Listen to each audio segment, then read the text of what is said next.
I have seen a proposal, and I met with some folks, gosh, it's probably been about a year and a half ago, to test, I can't even remember the name of it now. It was a, there was a name for it, and what it was it was a ranking. It was a method of voting where you would actually rank. And so, and I sat down for this presentation from a guy who's presented some information that led me to believe that it was worth a shot to allow these sorts of elections. So I want to say last year, can't remember the bill number, but my seatmate Justin Olson actually sponsored the bill.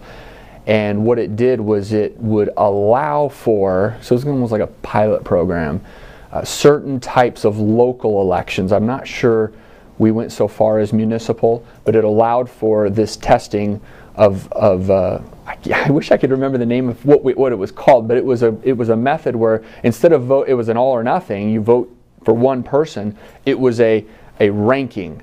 So you were actually, because if you think about it, in a situation where you have more than one vote, maybe in a legislative race, you are, and I'll explain how I think that impacts municipal races, but if you're voting both of your votes, you may be voting for the second person that you'd rather have the first person, but you've bumped up the votes of your second person, and if other people vote for the third person, now your first person's gone out.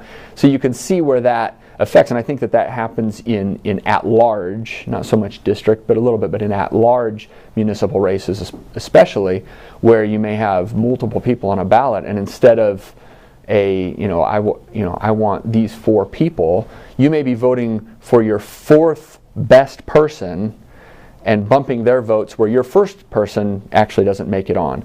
And so I believe that I believe that it's worth exploring. I'm not convinced that it's the right way to go, but I do think that it's worth exploring and allowing municipalities to engage in a process of voting where they actually where a person can rank their votes and the votes are tallied that way, as opposed to simply an all or nothing.